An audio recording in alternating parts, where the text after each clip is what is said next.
A very good day to everyone. My name is Kylie from UN Global Compact Network Malaysia and Brunei, and I will be the host for this session. It is a pleasure to have all of you here today.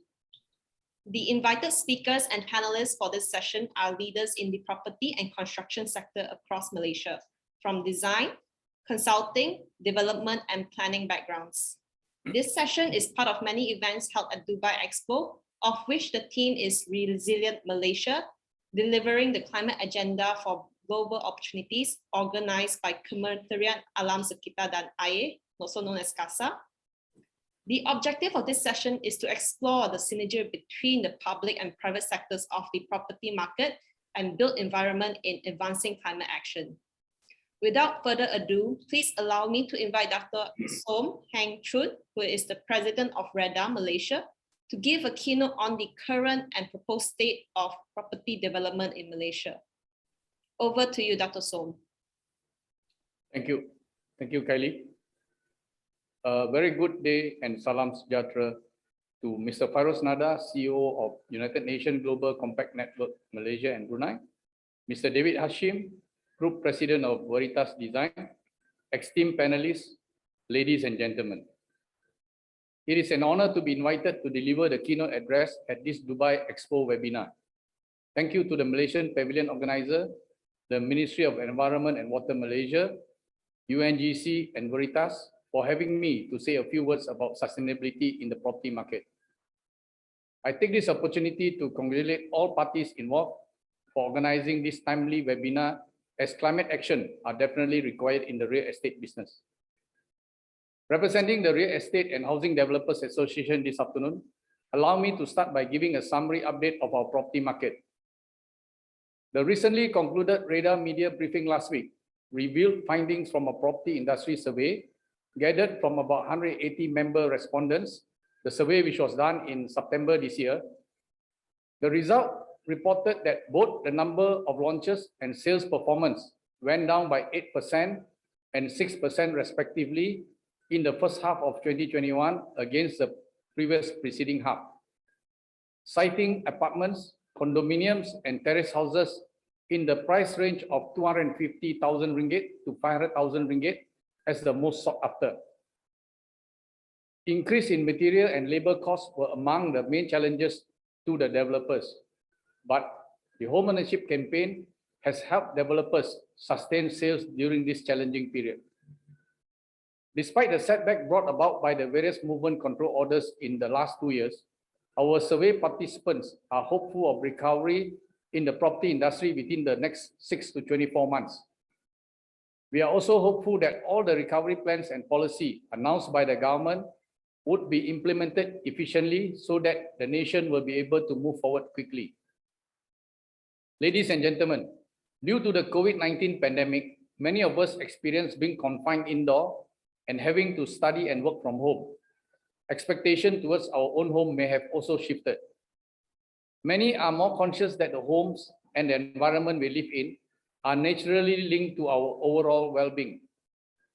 The shift in attitude due to spending more time at home has somewhat sparked the demand for change of design, functionality, and emotional value of the home. House purchasers are now more likely to consider space-related features more than before the pandemic. Some spaces in the home are expected to be easily converted into workstation with stable broadband internet connectivity, while green features such as more natural lighting and better natural ventilation are anticipated to be among the features that buyers would now look for. Similarly, design of commercial buildings are also likely to change to comply with the social distancing guidelines and better indoor air quality requirements. Globally, it has been reported that 51 billion tons of excess carbon dioxide are emitted into the environment annually, while deforestation has started since the mid-20th century. Such situation has led to acute and chronic climate events such as the rising of sea levels, flooding, extreme storms, and forest fires, and if not attended seriously and quickly, will only lead to further damaging the ecosystem and the planet we live in. Therefore, an unprecedented global alliance is necessary to resolve the matter. The Paris Agreement on Climate Change in 2015, which was ratified by 196 countries at COP21, is one of the very significant initiatives undertaken to address the climate change issues. Meanwhile, the United Nations have also introduced the 17 Sustainable Development Goals, or SDGs, which was adopted by all UN members in 2015.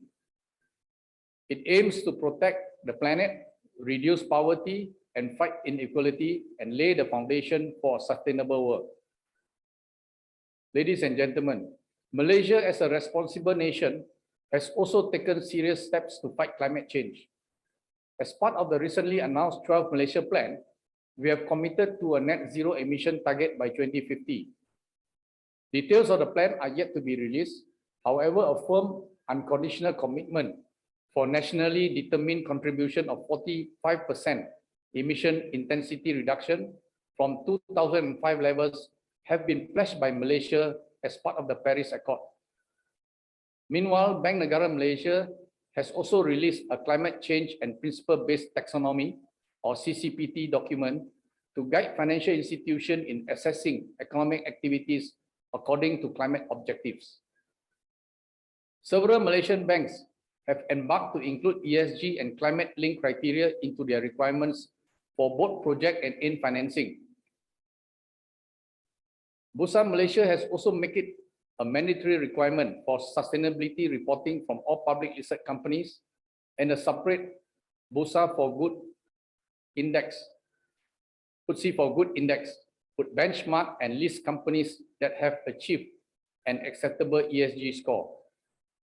I therefore urge more financial institutions to join this effort of promoting ESG by offering green financing so that we can successfully achieve our green and sustainability agenda. Specific to the property industry, the Green Technology Master Plan 2017 to 2030 has set targets for incorporating low carbon cities and green building in Malaysia by 2030. The National Low Carbon Cities Master Plan, or NLCCM, released this year, indicated that 33 cities have been selected to systematically achieve a net zero target by 2050. The Ministry of Environment and Water, as the coordinating ministry, will look at implementing measures across federal, state, and local authority level. At present, local authorities like DBKL, or KL City Hall, and MPPJ are already including green building and sustainable infra criteria as part of their planning permission approval. In spite of the initiatives taken by authorities in Malaysia, more needs to be done, particularly as the nation struggles in a post-pandemic world, where COVID-19 has exacerbated the various issues that have been plaguing the property industry. A pragmatic approach needs to be taken by industry players and even the public to achieve a balance between the trilemma of economic, environmental, and social sustainability. Among the key measures to be taken in support of the initiatives include the following: improving energy efficiencies of buildings through the use of high-efficiency air conditioning units and LED lighting, incorporating natural ventilation, as this not only lowers operational costs, but also helps reduce the spread of pollutants and viruses indoors, using cement replacement in concrete mix, and recycle steel as much as possible, since these materials are responsible for close to 10% of global carbon dioxide emission. Renewable energy, especially rooftop solar solution, should be promoted widely where some developers are already incorporating them in their products. However, in view that the quota for commercial net metering is already exhausted in Malaysia, this needs to be increased to accelerate the adoption of solar in commercial building. Implementation of waste minimization through proper coordination to 3D building information modeling, or BIM, during the design and implementation stage, and the industrialized building system, or IBS, during construction. Undertake proactive measures to minimize waste to landfill and increase use of recycled content materials. Usage of low global warming refrigerants or GWP, as the commonly used refrigerants such as R32 has 300 times more GWP and becomes a high emission risk during disposal of air conditioning system. A recent Think City study has shown that increased temperatures over the last 20 years in 5 major cities in Malaysia is attributed to the urban heat island effect. Greater coordination amongst local authorities is needed, such as requirement to provide more green and blue spaces in cities, encouraging green walls and roofs in building, use of permeable paving material with high solar reflective index, and provision of shading for walkways in cities. Meanwhile, amongst the barriers we face towards these initiatives are the lack of awareness in embracing ESG agenda. For developers, the high input costs in adopting green features are not reflected in economic or commercial returns. Lack of government incentive to encourage the industry supply chain. Low awareness amongst house purchasers on the life cycle benefits of owning a green building or staying in the low carbon city. Thus, for developers, there is no demand pull factor. Scarcity of local green building materials, thus escalating construction costs.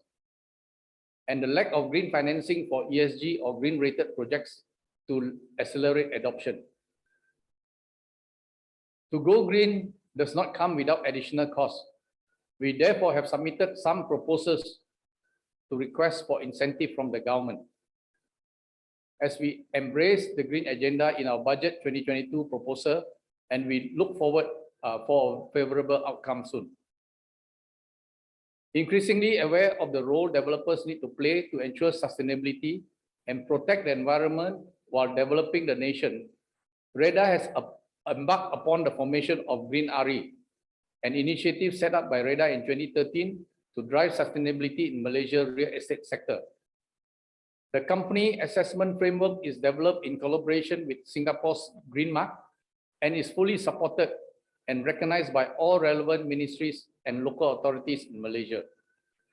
To date, Green RE has a portfolio of projects covering more than 200 million square feet in Malaysia.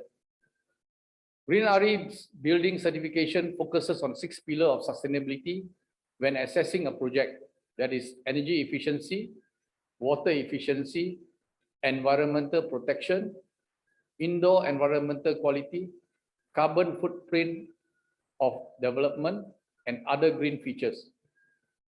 Apart from building certification, Green RE also offers township certification to guide planners in setting up the master plan for large-scale developments, focusing on environmental planning and low-carbon infrastructure. Further to this, REDA Malaysia also established ESD Green Tech in 2018, following the need for professional green building and sustainability consultancy services for real estate projects. The services offered by the company include environmentally sustainable design, green building certification, energy audit, and energy optimization.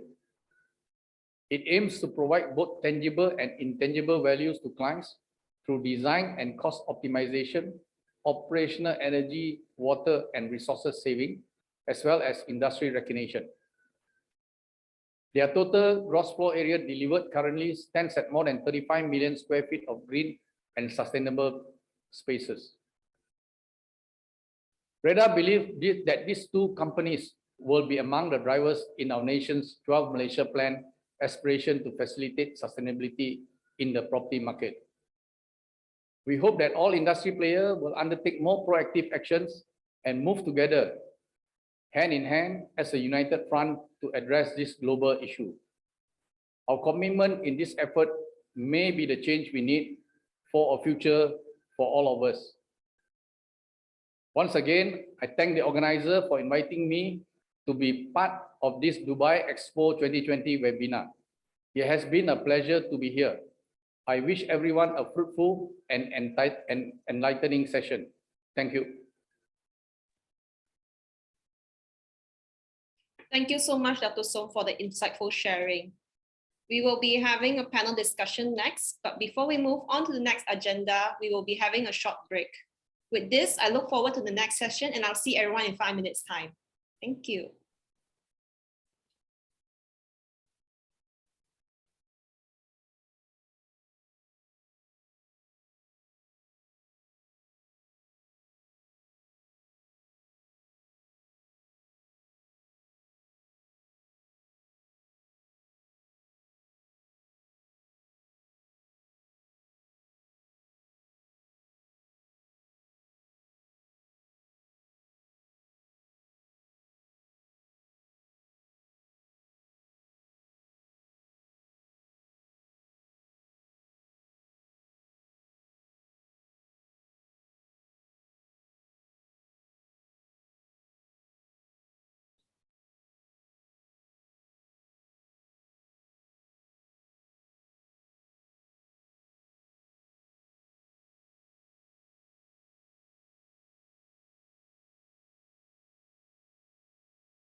Ladies and gentlemen, thank you for the wait. We are now ready for the panel discussion. Please allow me to introduce the moderator, Ms. Shanta, who is the Associate Director of the Programs at UN Global Compact Network Malaysia and Brunei, and our panelists, Mr. David Hashim, the Group President of Veritas Design Group, Mr. Kenny Wong, Principal of Veritas Environment, Dr. Dennis Ganendra, the Chief Executive Officer of Mcconsult, Dr. Asne American, the Group Managing Director of Sime Darby Property, Mr. Amarjit Singh Chinna, Chief Corporate Officer of Malaysia Resources Corporation Berhad, and Datuk Sulaiman bin Mohamad, the Executive Director of DBKL Planning. Over to you, Ms. Shanta. Excellent. Thank you, Kylie. Hello, and welcome everyone to this roundtable section on climate action and the property market. So yes, my name is Shanta. I'm the Director of Programs at UN Global Compact Network Malaysia and Brunei. It's a great pleasure and honor to be the moderator of this roundtable session as being a part of the Dubai Expo.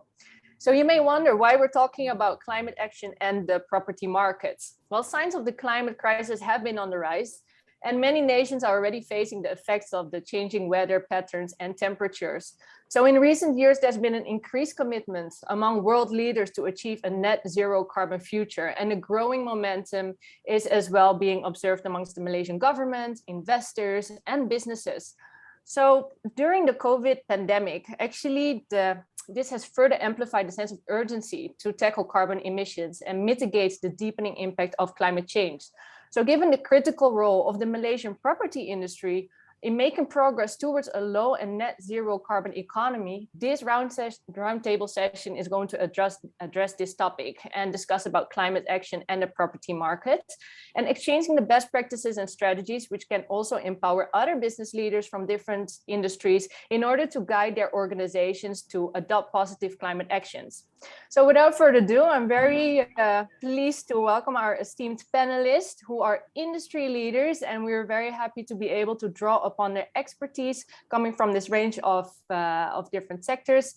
I'll just repeat quickly who we have on the session here today. So we have Mr. David Hashim, who is the Group President of the Veritas Design Group, Mr. Kenny Wong, Principal of Veritas Environment, Dato Engineer Dr. Dennis Ganendra, the CEO of Mcconsult, Dato Asmir Merikan, who is the Managing Director of Sime Darby Property Group.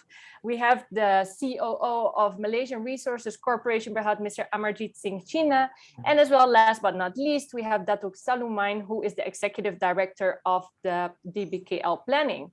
So as the first part of this roundtable discussion, and we'd like to focus on, how does climate action agenda fit within the business strategy, and how is it specifically relevant in the property development industry? So the first question I would like to address to Dato Dennis, if you could please provide an overview of your organization's strategy in relation to climate action. So climate action is viewed under the bigger ambit of our ESG initiatives, and really is implemented using a two-pronged strategy, one for our clients and projects, and one for the organization itself.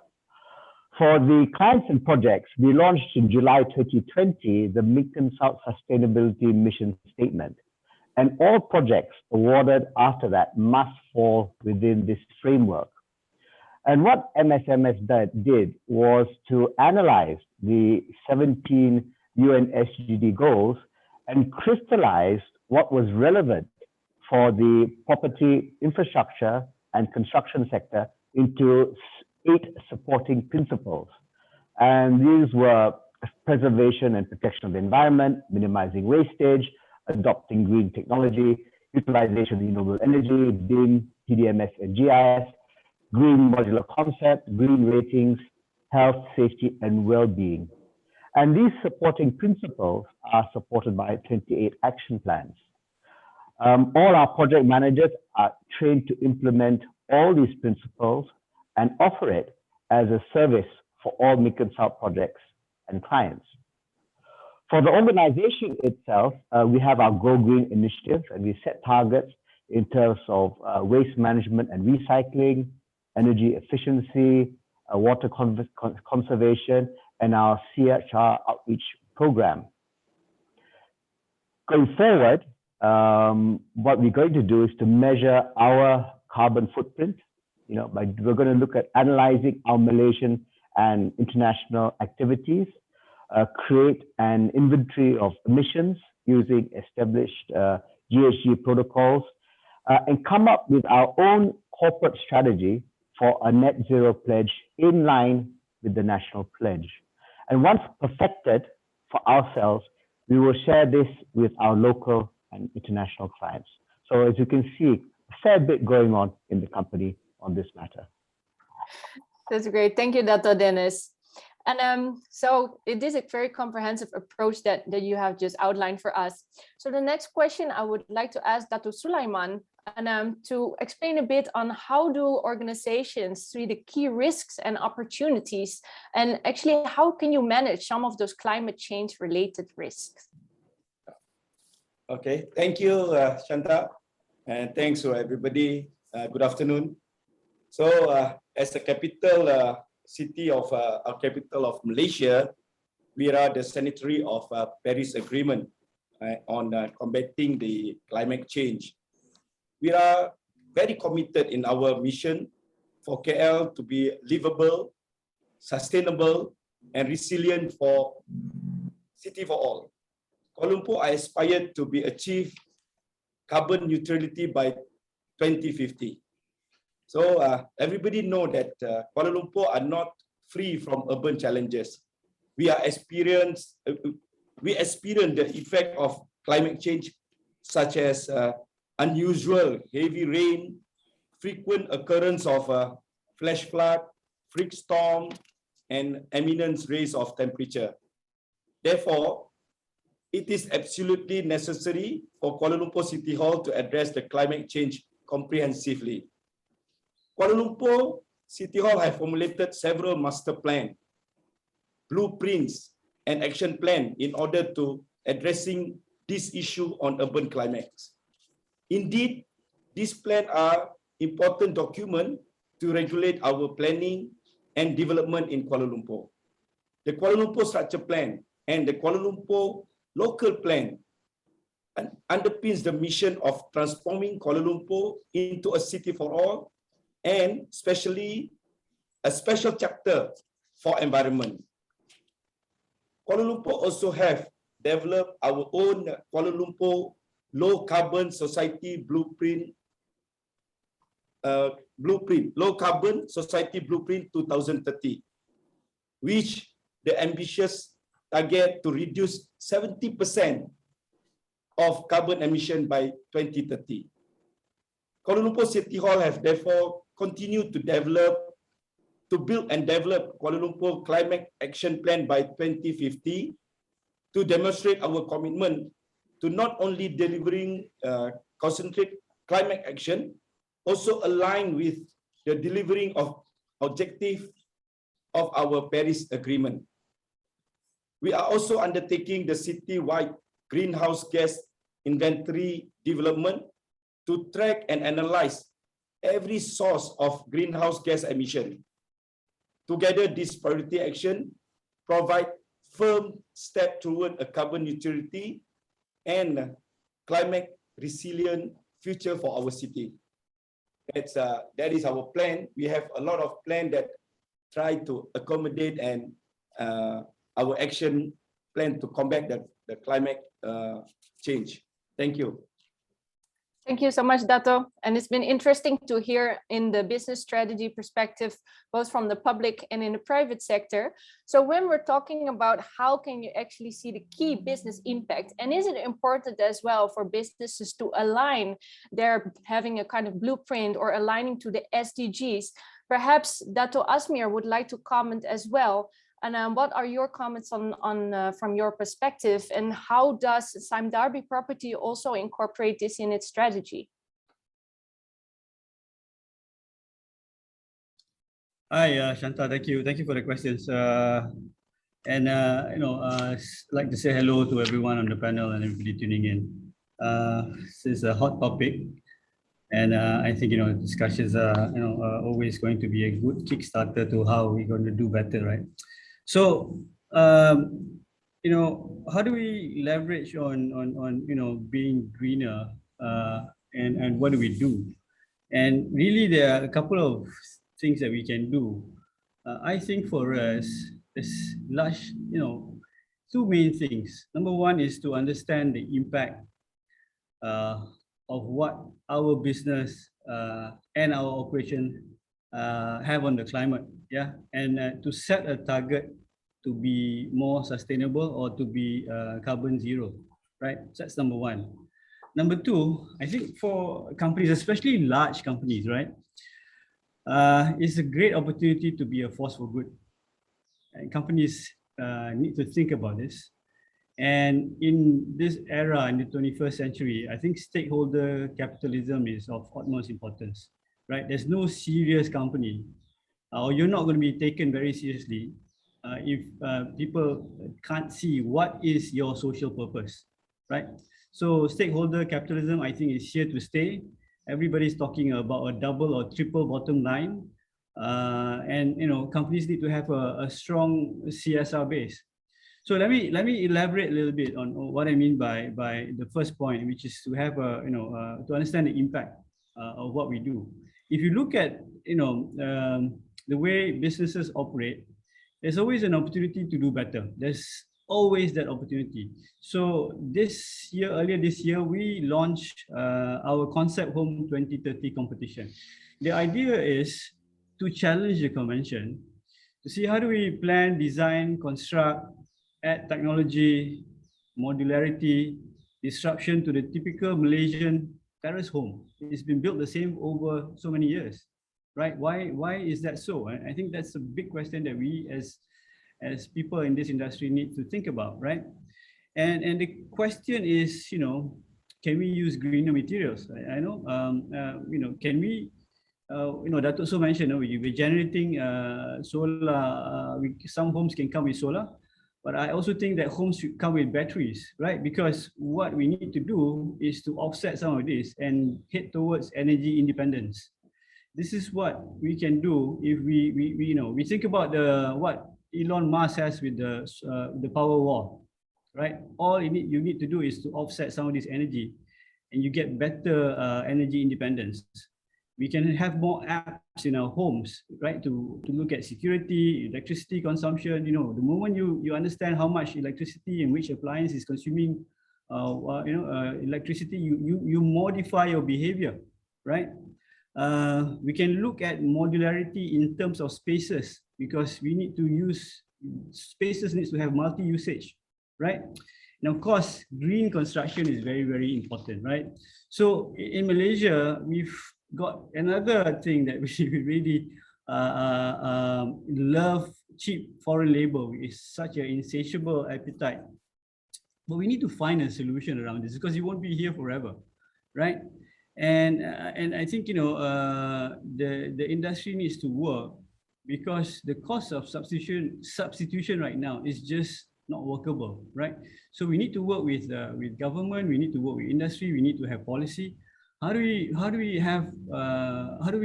look at alternatives to cheap foreign labor? How does manufacturing going to make sense when the alternative just there's no good ROI, right? So the last point is really, even in the design of townships, right? We need to have the township become more circular, right? At the moment, if you look at it, the demand for central infrastructure, water, electricity, sewerage, drainage, retention ponds, this we are tapping, and this costs a lot of usage of resources. But what we need to do is to think about even not connecting to central infrastructure. How do we make it more circular? How do we reuse our water? How do we use sewerage? We're talking about having urban farms in our township, so that we can then grow vegetables and fruits, and we can channel grey water. We can channel things away that it will become more circular, right? The other thing is composting. If you live in a condo, if you have a composting facility, I think a lot of people would like to contribute today, right? But we don't. So I think these are some of the things that we can do. I think there's a lot. It's good to start these discussions. And I know it's no better time than to get this going now. Yes, great, Dr. Azmir. I believe that you have touched upon some key actions that that we can be taken. However, when we're talking about these actions, what is really required is also modifying behavior, as you mentioned before. It is really about changing that mindset. So the stakeholder engagement in order to make this work would be very important. And so my next question would be to Mr. Amarjit to actually give us perhaps an understanding about how do you engage with your board? How do you engage with other stakeholders? And what are actually some of the key challenges facing if you want to implement a climate action strategy within your organization? Thank you, Shanta. I think our belief is that climate change is an existential crisis. It's probably the number one, globally, the number one risk to the global economy. Climate risk is a financial risk. So within MRCB, I think the board identified climate as a key enterprise risk very early on. It affects our whole business. If we can't, you're already seeing tectonic shifts in the allocation of global capital towards more environmentally friendly, green, and clean energy building companies and corporations, and and I think moving further along, you're going to find it very difficult to get access to capital. Banks and investors are going to be much more stringent in where they allocate capital. So, and without capital, we don't have a business. We have a relatively strong balance sheet. Our land bank is mostly unencumbered, but we require capital in order to build the buildings and to develop those land banks. And without capital, we don't have a business. And I think increasingly you're going to find many corporations realizing and waking up to the fact that this is very serious. It's not discretionary anymore, and it's something that we have to address very seriously. And so therefore, stakeholder engagement is important. Luckily, we have major shareholders and board members that are very aligned to our view on this in this area and climate in particular.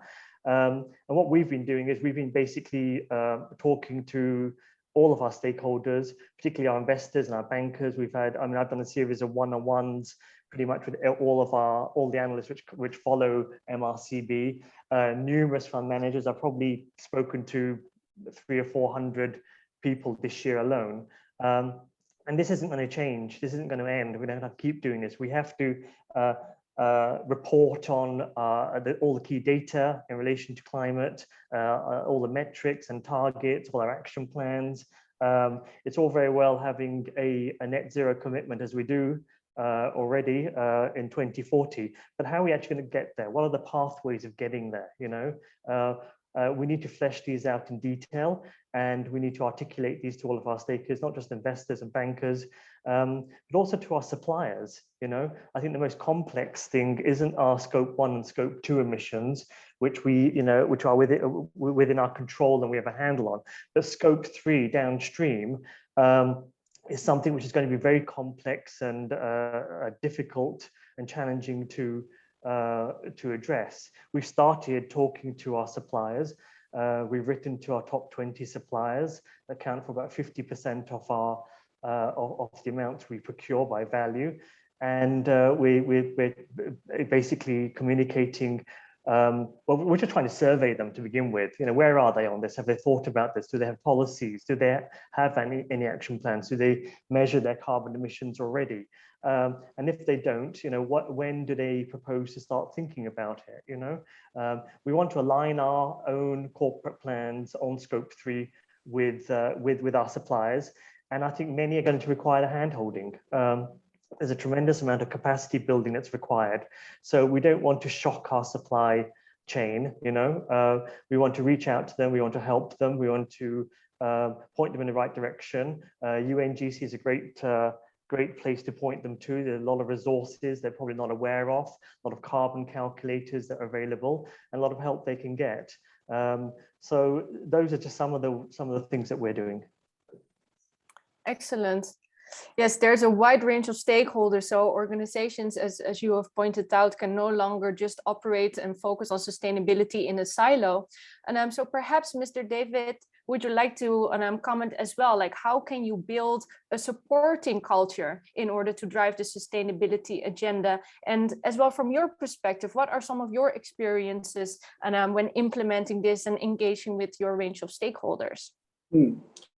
Well, thanks, Shanta. It's great to be able to contribute to this topic. And unfortunately, I can't be in Dubai to be there at the expo, but I promise I will be there as soon as they lift the quarantine upon my return. I'll be one of the first to visit. But in the meantime, this will have to do. I think the question is quite interesting. You know, the economy has a resource scarcity issue, right? And the construction industry is no different. But I think the answer that we often hear are broad visionary statements which CEOs make about their commitments to SDG or to ESGs. I think that's important. The broad visionary statements are important, but unfortunately, they're not enough. There isn't enough action on the ground, I think. In short, I like to say in a proverbial way, there's all talk and no action. So I think that we have to look at how do we get action on the ground? How do we get things started? Especially in a context where people are scarce. And you cannot afford, especially a small, medium enterprise like ourselves, we're not able to afford full-time designated ESG executives just who manage that. We just don't have that capacity. Maybe big multinationals or public listed companies can do that, but we don't. So the SMEs, which are the majority employers in the country, we don't have that kind of redundancy to hire people like that. So what we have done, they say that the necessity is the mother of invention. So instead of hiring these outside experts, what we've done is we've identified internal champions. And these are people who have a hands-on approach because they're actual designers.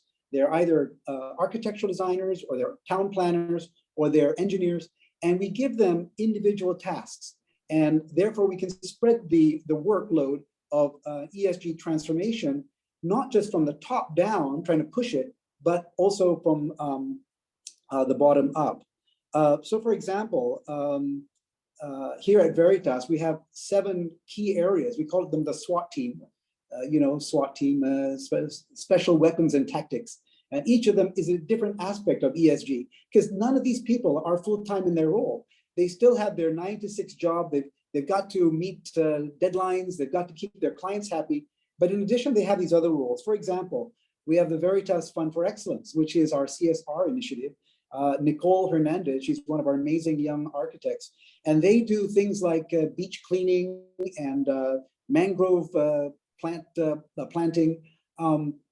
But it's interesting because when they do these things, they're not doing them as an extra work or extracurricular thing. We link them back to their work. For example, the beach cleanup and the mangrove planting, we did it in collaboration with one of her clients, which happens to own a beachfront, right? So we're bringing the work culture together with the sustainability culture in one. And that's one effort called which is our CSR effort. The other one is our CARE, or Conservation and Responsibility to the Environment. That's run by Adam, another young architect. And that's our in-house energy conservation and carbon footprint tracking entity. And this is not something Adam does because it's been forced upon him. He does it because he's advising his clients on carbon footprint reduction. So in his real job, he's doing it, and he's now bringing what he's learning to reduce the carbon footprint of our own internal organization and return the savings in energy, for example, our electricity bill savings, returning that in cash to the staff who are participating, especially those who take public transportation. So it's a circular saving system. Or the other one is our Veritas lecture series. Every year we host a conference, and it's run by Wong Kai-yi this year. And the topic is transportation. No, it's not a burden on her because that's the area of work that she does here at Veritas. She's one of our architects who works on railway projects, right? So it's within her scope anyway to do that. We also have Miguel, who is one of our lecturers on resiliency, and he runs the Resilient platform, the transformation that's necessary to make our buildings and cities more resilient. Kenny Wong, who you'll hear later on from Veritas Environment. What you'll hear from him is one of the things that we're doing is we're working with University of Nottingham to, we built a prototype terrace house, and it's filled with energy sensors and heat sensors. And we're comparing that prototype house to an average house, a not well-designed terrace house. And then we're going to track the energy and cost savings per month. So that's what we're doing. We also have Green Check, which is our in-house, it's like a GBI or a Green Read, but it's our in-house certification system. And that's run by Aslina, because she is one of the people who does certification for our projects outside. So she's created our own internal tool. So these are all things that it's done by in-house people because we don't have the resources to hire experts. One of the challenges, just to wrap up, is how do we bring this all together? Somebody says now we have to hire a full-time executive to create the ESG reports that we should be doing every year. That's the next thing I'm going to scratch my head on and try to do that in the next year or so. Great. Thank you, David. And I think that among the panelists, I've heard out the good examples of all the initiatives that are being taken by the companies, and especially here by how can you drive that sustainability culture, which is Veritas is clearly focused on. So I would like to come back a bit about how do you actually assess the key business impacts? And previously, Dennis, you had mentioned to us about how your company is aligning with other frameworks, such as the SDGs. So if anybody would question, why would I put so much resources, especially considering since I have a lack of resources on building that sustainability culture, where am I going to see the impacts? Dr. Dennis, would you like to comment on that? Yes, I think that you must move away from this thinking that ESG activities don't make money. A lot of the time it's because we're just not aware of what is out there. So a lot of what we're doing is trying to make businesses aware of the facilities out there, the programs out there. Actually, the government has got a lot of programs as well to encourage it. I think it could do much more, but there are a lot of programs out there. So the first thing is to move away from this thinking that ESG is a cost and not an opportunity, but it is here. It's here to come. It's here to stay. I think Amarjit has raised it very clearly that if you're looking to finance projects, you need to be able to explain this to the banks. I think the banks are taking very much a front line in pushing these principles, and all of us, we need banks to help us to grow our businesses. So even us, we have a number of projects, not so much locally but internationally, where the projects are stalled because these ESG hurdles have not been crossed to meet the bank's requirements. So we need to really engage in this. So it's no longer a like to have, as Amarjit said. It's kind of a must-have. But look at it as opportunity. There's a lot more opportunity to come. There's going to be a lot of re-engineering of projects. How future projects, how we do things in the future, and that re-engineering is not just in terms of engineering, mechanical engineering, but in terms of also financial engineering, how we think about and how we approach things. And let's look at it as an opportunity rather than as a hindrance. Thanks, Shanta. Thank you. Well, Dr. Sulaiman, earlier, and you had mentioned as well about the blueprint coming from the DBKL. So when you're talking to the private sector about how can actually those opportunities be captured, and what would be some of the areas that you engage, and where would you like to focus on? Okay, the key challenge in for achieving the urban climate action are to address and to get the buy-in and support from the stakeholder. That is the most important key factor that achieve the action plan or whatever action that we going to take. So for the general public, either from the public sector, community, business entity, private sector should give their support to this agenda. That is what I mentioned before, that Kuala Lumpur has complete our low carbon society blueprint, that we have 245 programs that been lined up for us to achieve our 70-30 reduction of carbon emission. So what that Kuala Lumpur City Hall is doing now is to carry out many awareness campaign and capacity building among our officer, stakeholders, to understand and the importance of modeling inventory, model inventory, problem related to the climate action, climate changes, or global warming also. So what we plan now is we try to get our new target in 2050 to become our Kuala Lumpur as a carbon neutral in 2050. So our most challenge is to ensure that everybody in Kuala Lumpur, from their community to the business sector to the industry, building industry, support us on achieving the carbon neutral. That is our challenge now. Thank you. Excellent.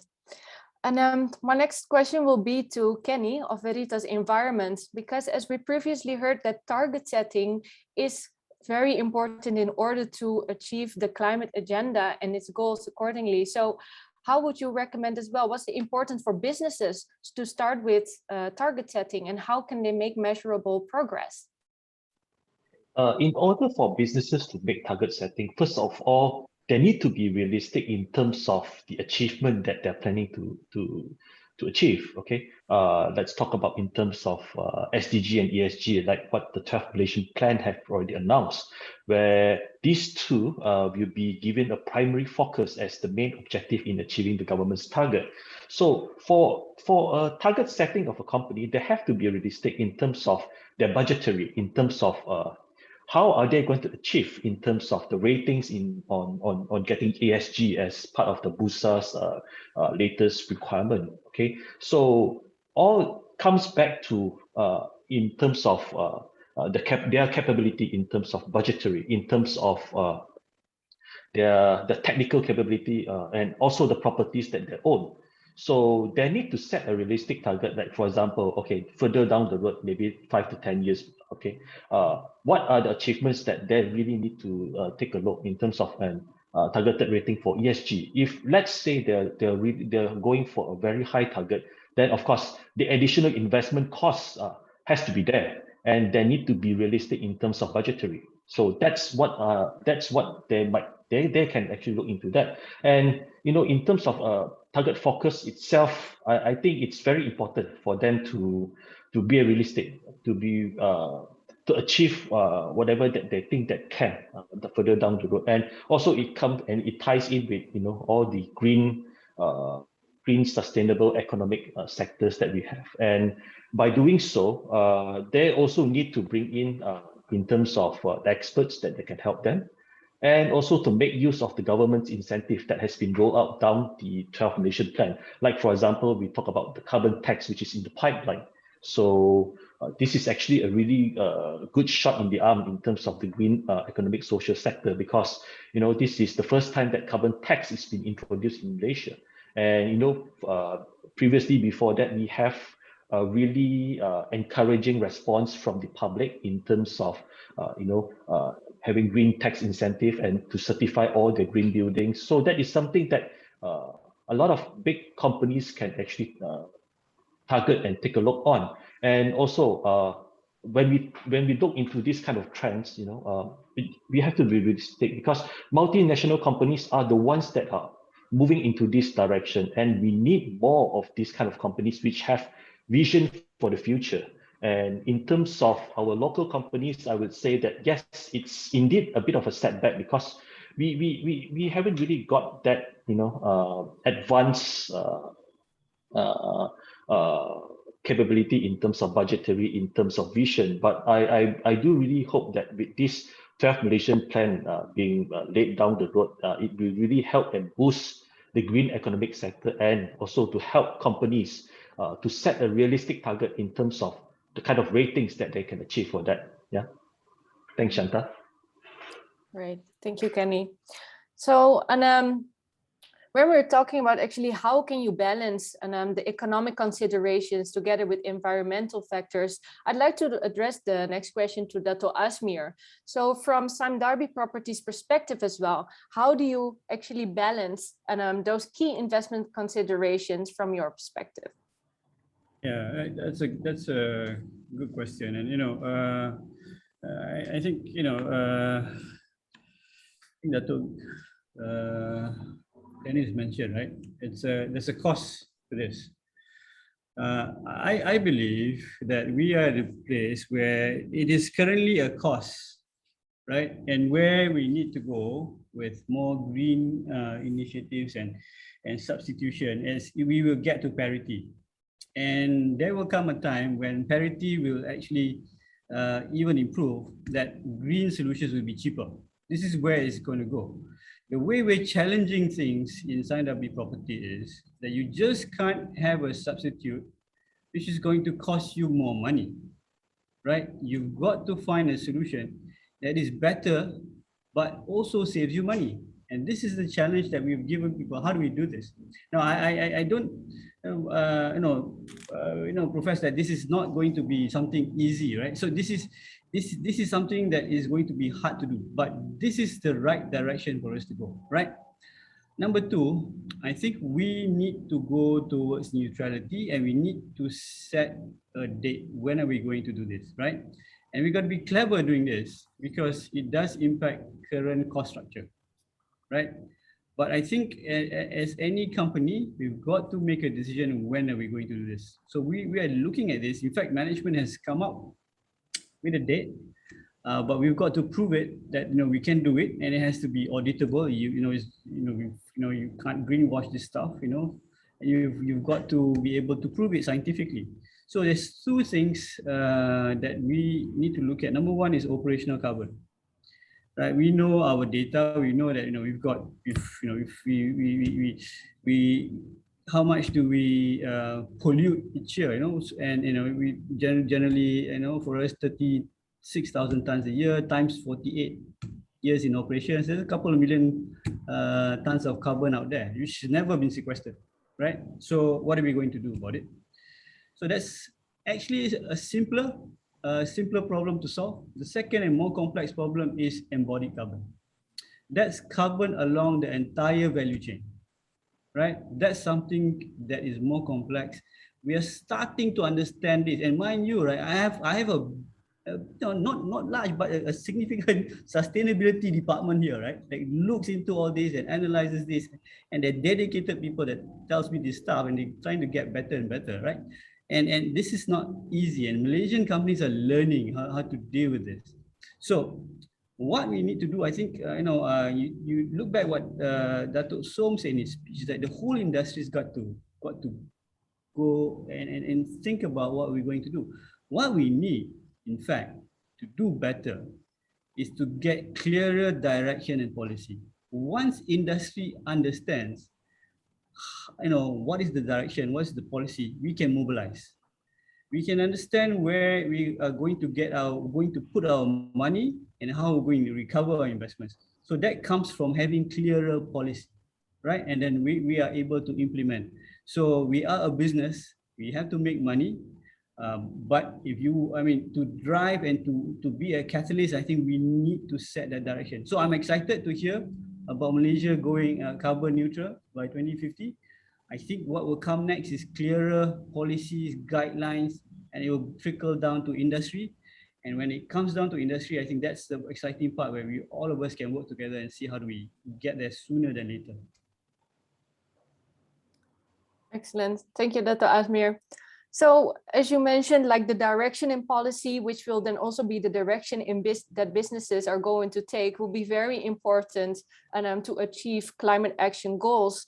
And you've mentioned as well that, you know, the data, and Mr. Amarjit had also mentioned about how data and reporting is important in order to inform and engage with your stakeholders, and also to perhaps measure. So Mr. Amarjit, would you like to comment on the perspective from MRCB?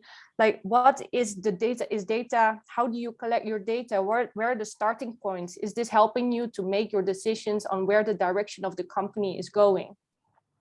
Yeah, I mean, we've been collecting data on our carbon emissions and our carbon intensity for 2 years now. And we have obviously annual targets in place. What we're trying to do is move on to a science-based target regime. We haven't so far, but we intend to, because obviously it's important that we have our emission reduction targets anchored on something. Obviously, Malaysia, according to the Paris Accord, has to reduce its carbon emissions by 45% carbon intensity to reach its national goals. So it's important that we play our role and we anchor our reduction targets onto that national objective and national target. But you know, I mean, I think scope 1 and scope 2 carbon emissions are relatively straightforward to address because they're under your control. Remember, we're in a very carbon intensive sector. You know, the World Economic Forum forecasts that the property and construction sector accounts for 40% of global carbon emissions. Okay, we're a primary sector. You know, I think one of the biggest culprits is cement. And, you know, I read over the weekend, I think it was in the Financial Times, that if you treat the global cement industry as a country, it ranks 3rd in terms of global carbon emissions. China's number 1, the United States is number 2, the cement industry is number 3. So yes, whilst we can do a lot, as Dr. Asmir said, in terms of our own businesses, and we have to think out of the box and we have to innovate and come up with solutions and new technologies, there's a trade-off in that. Definitely, I think it's a fallacy that investors are chasing these companies that are, you know, coming up with addressing this, because valuations are very high and there's going to be a financial trade-off. It's going to take a long time to earn the returns required to justify the valuations of these share prices, which is quite ridiculous. Companies can't pivot away so easily. The oil and gas industry is not going to be able to pivot. If it does, it'll be a disaster for the world. If you look at the energy requirements in the next 20 years, we need 3 times the energy that we use today. So you can't get rid of fossil fuels. Fossil fuels will have to find a place whilst we come up with new, clean and renewable energy sources. So I think there's a lot of clarification, misinformation that we have to correct, and education, you know. But I think it's almost, if you look at cement, for example, it almost requires a national or a multilateral approach. You know, how do we address this? It's such a key material in our industry. You know, how do we substitute that moving forward? You know, so a lot of the challenges are going to be in that scope 2, and that's going to be our downstream supply chain. You know, and our supply chain is enormous. It's one of the reasons why the construction sector is used by governments to pump prime economies, because it's such a wide supply chain that can act as a catalyst and a multiplier to the overall economy. So there's a lot to do, and it's going to be very, very challenging. We're just scratching the surface at the moment. We need technological developments to keep pace with demands by stakeholders and investors and the people at large. You know, it's going to be very, very difficult. So yes, we collect data. You know, that's not easy for our industry, for our business. It's not easy. We don't have a finite ring fence plant or an office, and that's it. You know, we have construction sites littered all over the place. We have new sites, we have old sites to drop off. You know, so. And the biggest thing is going to be the supply chain. You know, we have an international supply chain as well. How do we audit all of our suppliers internationally? It's going to take many, many years to do that. And that's where the biggest impact is going to come from. It's not going to come from our scope 1 and scope 2, because that's relatively small in the overall scheme of things. It's going to be scope 3. And that requires wholesale changes in the way we think and coming up with some very radical, impactful solutions. I'm sorry to be, you know, sorry to be a bit of a downer on this, but I'm just being realistic, I think. And the panelists may disagree.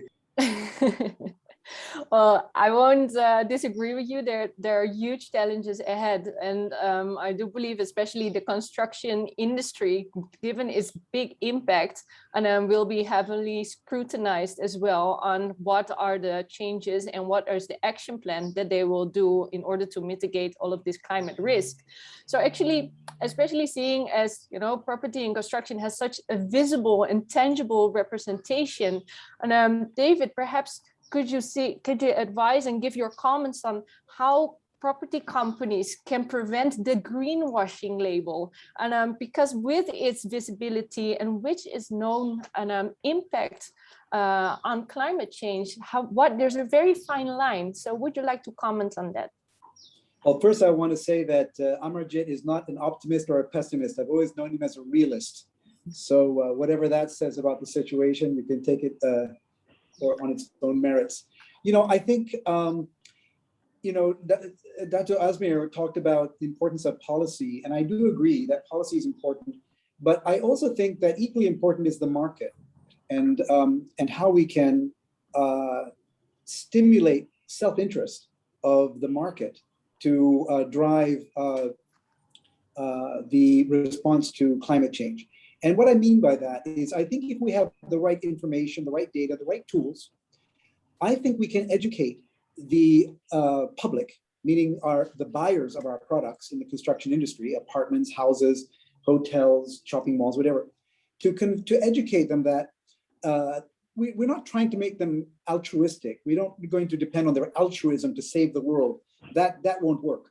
That will not motivate people, okay? Unfortunately, we found that out over the recent 18 months, that no matter how dire a situation you can paint for people, they will not go out of their way, even to save themselves by putting on a mask, right? So we're not going to be able to rely on sense of altruism or what's the greater good. But if we have data, tools, and the right information, we can convince them that doing what's right is also good for their pocket. And what I mean is the kind of work that we do, a lot of, and the work that Kenny and I work on, which is that every building that we design, we have many different options, many different models of understanding if with this extra capital cost, with an extra 1% capital cost, you can recover your energy savings within, say, 2 years. With an extra 4% capital cost, you can recover your additional capital within, say, 4 years. And after that, it's savings after that. So if you know, I know that Dr. Azmir is doing this Sime Darby terrace housing competition. This is exactly the kind of exercises that need to be done. Buildings need to be self-evident in their design. There's a lot of greenwashing out there. A lot of products are shown to be, are stated to be green. Actually, all they have is some green things on them, like plants and all that. It reminds me of the time I went to a shopping mall with my electric vehicle, and I was looking for the where I could charge my car, and I was shown direction that around the corner there's a parking for green cars. I finally got there, and sure enough, there was a green Perodua there, and that's basically the problem with our education system, right? So, but if we can have engineers think about ways to reduce energy, then we're going to convince people to do the right thing, not because it's the right thing, but also because it's going to save them money. And if we can educate them, if we have the data, we have the facts, we can market to them these facts. I think developers will have a better chance to do better buildings and make money as well. Okay, great. So yeah, what I get from this as well is that technology will play also an important role in how to facilitate those outcomes. So perhaps Kenny, could you comment on like what is the role of technology within this, and do you think that, you know, as well from the business perspective, do businesses need to be more educated on how can they use technology to their advantage? Definitely. Thanks, Shanta. Okay. Technology definitely changes the world, right? Okay. As what I've always mentioned, you know, sustainability is actually investment for the future. So without investment in all these high technology available machineries and equipments that help us to, you know, make our life much more efficient, definitely we can't be able to go for carbon neutral or carbon zero. You know, without all these latest technology on solar panels that is available in the market, we can't really, decarbonize our energy usage. So that's the thing. And even when we talk about chillers, for example, 10 years back chillers, well, it's actually very expensive, but the technology itself is not very efficient compared to the latest available chillers in the market. So that's what we always put into towards developers. You see, if let's say you invest into this advanced technology chillers with this X amount, your return of investment is within 4 to 5 years. But that building itself is going to stand for at least 30 years. So try to imagine the impact itself. After 3 to 4 years, the whole entire system is actually savings to you, right? So, and of course, savings actually equals to environmental protection because you use lesser energy, and that means your building itself is producing lesser carbon footprint. So that is one way we decarbonize our city, which is in line to what Malaysian plan is, where they did mention that with that total X amount of buildings in Malaysia, we are trying to retrofit with all the latest technology that we have. Well, I mean, in terms of certification, sometimes I would always put it as it's just on paper, but we need to do things that are right at there for the first place. So that's where technology actually brings us in, you know, in terms of we looking at 10 years back in terms of glazing itself, the performance might not be that great, but compared to the latest available technology, maybe it's from German or maybe it's from China, the glazing itself is actually magnificent.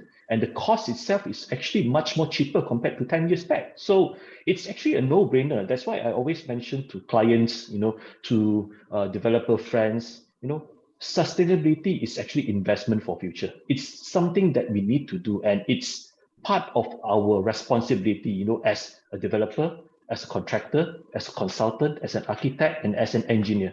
So technology really brings us together. And of course, without that, we can't really achieve that carbon footprint that we already set the target and trying to decarbonize our nation. So without all those latest technology that is available in the market, it's going to be a tall order for us. Yeah. So that's why investment for the future is equals to sustainability.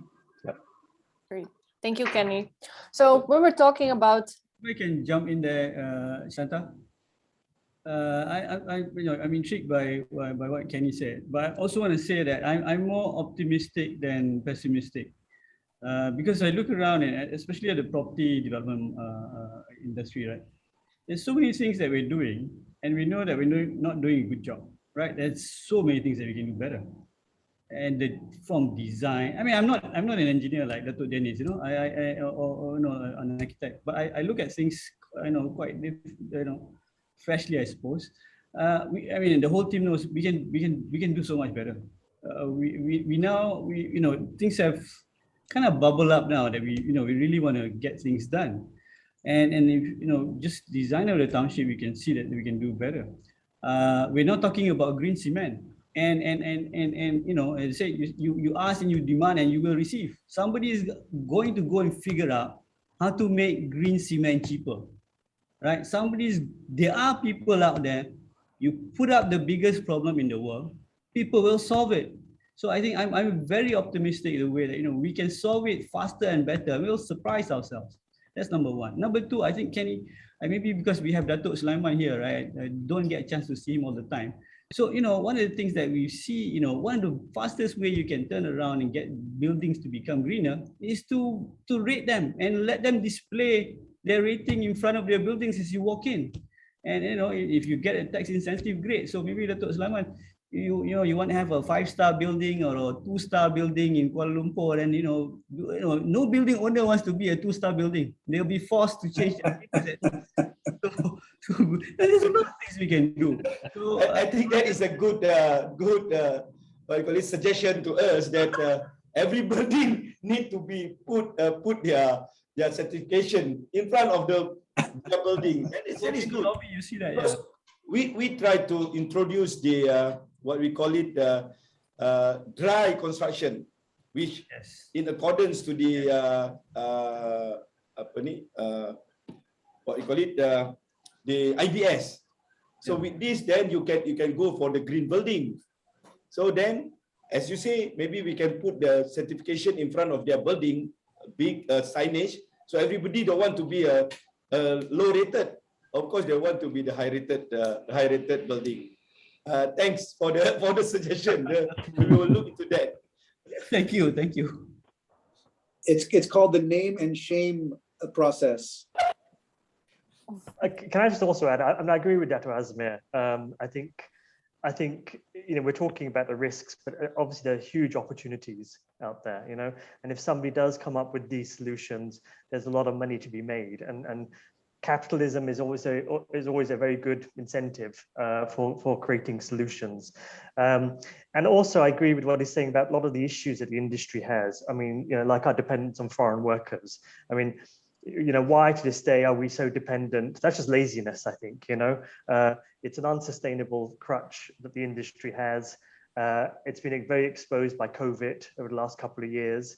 And moving forward, it's going to become increasingly unsustainable. It creates a lot of problems for the industry, a lot of waste, a lot of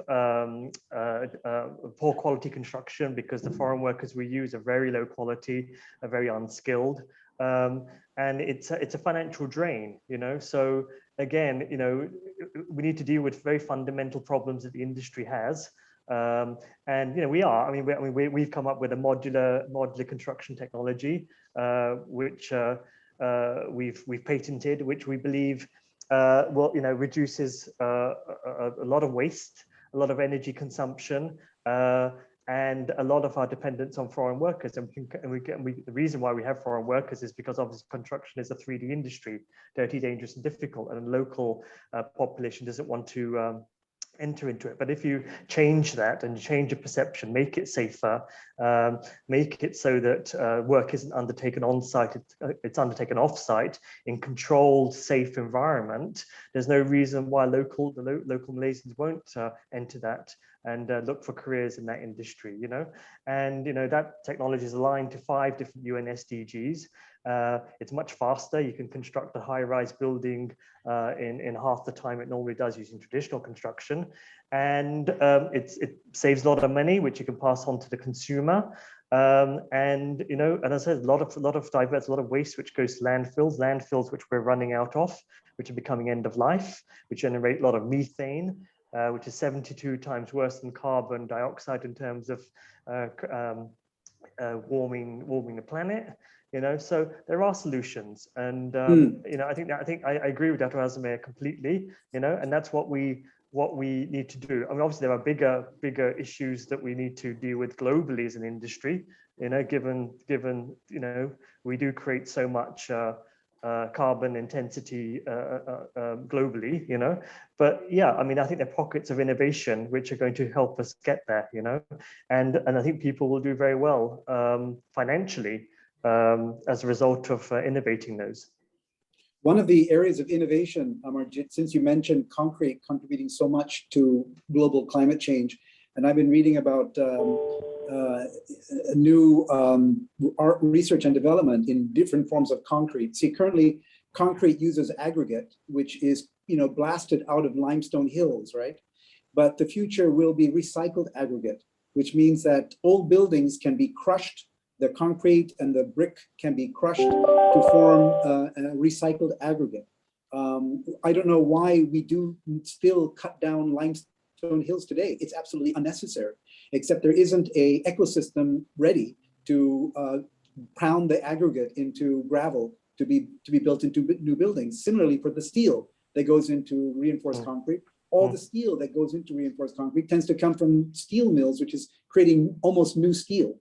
But yet there's so much rusting and rotting steel out there, which there just isn't a value chain, a supply chain rather, to collect it, recycle it, and put it back into new buildings.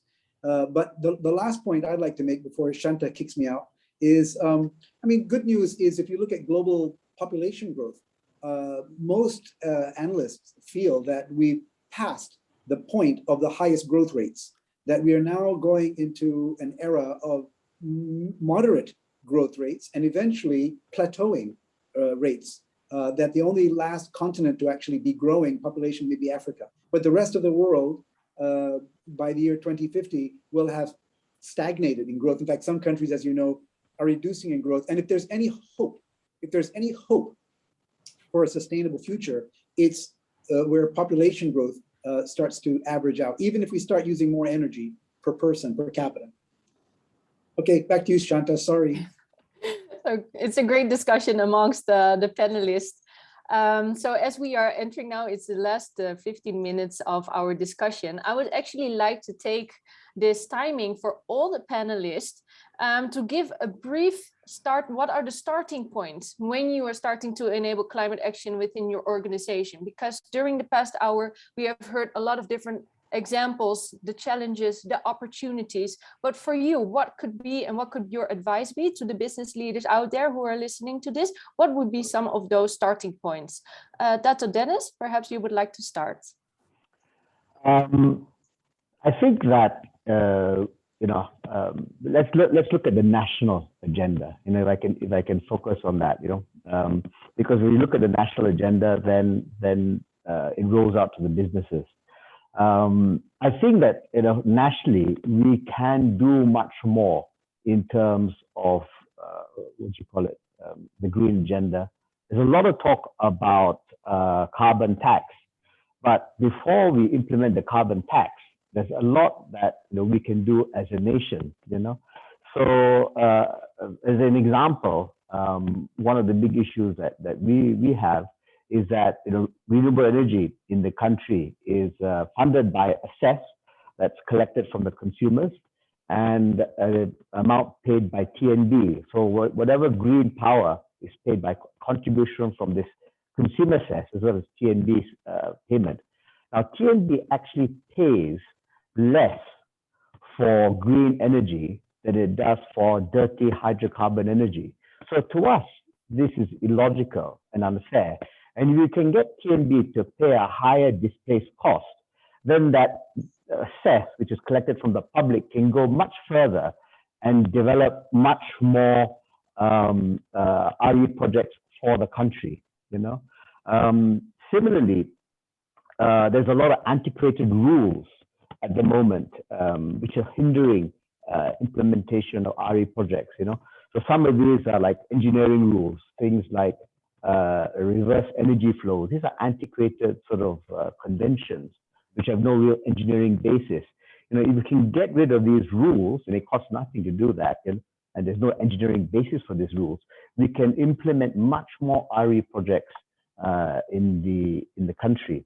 In addition to these antiquated engineering rules, there's these sort of illogical corporate rules. The government is so restrictive in terms of how RE players can sell and buy companies. We should have a vibrant, exciting RE industry community in the country, which should be governed by market forces. So having all this government intervention is actually slowing growth down. So if government can unlock this, I think there'll be a lot of opportunities for businesses like all of ours to to grow in the green sector. But there's a lot of talk also about carbon pricing and all that. So if I can touch a little bit about that as well, because for me, there's once you cover all these low-hanging fruits, carbon pricing is quite inevitable. But for me, I got really 5 pointers in terms of carbon pricing. I think first thing is the thing that Amarjit touched on, which is really that the government really needs to support the adoption of carbon accounting amongst companies. So how can we really talk about carbon pricing when the firms really don't understand their carbon footprint? The next thing is also something that Dr. Azmi talked about, which is really clear signaling. Don't spook us, don't spook the industry with really sudden off the hip announcements. Give us some long-term commitments, give us timelines, a stepwise process, make it very a transparent process, and really engage the industry. And here, when I say engage the industry, don't just have the big players like Dr. Azmir and Amarjit, those Sam Darbies and MRCDs, get the smart guys like David's smart team, get the more enlightened government servants like Dr. Sulaiman, and the great work is done in there, and really engage the industry when you implement this. The next thing is don't go straight into it without doing a pilot. If you look at how it was done in China, they did it straight away everywhere. They selected 6 provinces and then implemented carbon pricing amongst the 6 provinces before rolling it out nationwide. So let's do a pilot first and don't jump hidden. And again, when they rolled it out, they didn't roll it out for everyone. They started off with really just the power industry, and then they'll slowly roll it out to others. And the next thing is, you want to do a carbon tax, to really please make sure the money doesn't go into the central pool and do other stuff. You must go into a separated pool and really be focused on the green agenda. And lastly, if you really want to introduce a successful green carbon tax policy, you need to look at the cross-border issues. So you can't have leakages through imports from other countries. We don't have such a policy. So I'm very excited by all these pledges. I think there's a lot of opportunities for companies to get involved in it, but we really need a clear roadmap from the government. Thank you. Okay, great. Dr. Dennis, I think that you've provided a very nice bridge for me now to hand over to Dr. Sulaiman to please comment on the discussions, and also for you, what will be some of the starting points? Okay, thank you.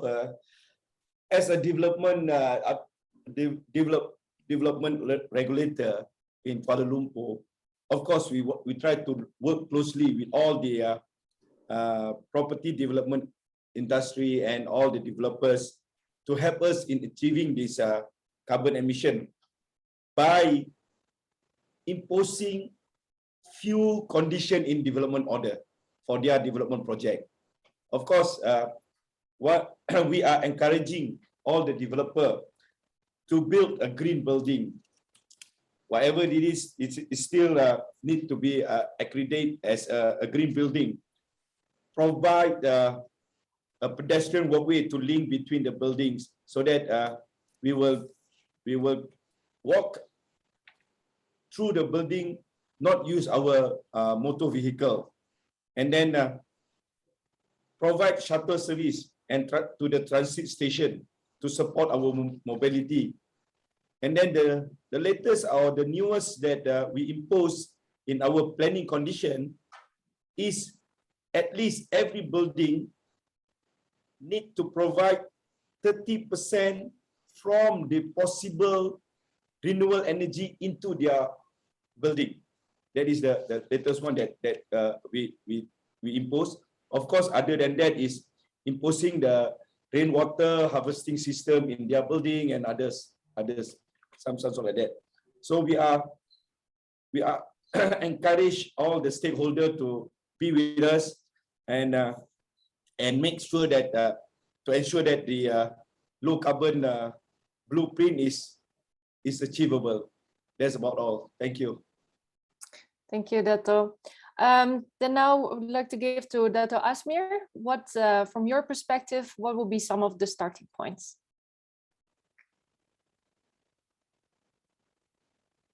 So I think there's some really great points made. I think those really make sense. I think what I could add is that the fact that, if you want to start, for a company, we've got to align ourselves internally, board, management, and everybody. I think everybody's got to be, a little bit more visionary in the fact that, we do have a big challenge and we can get there together.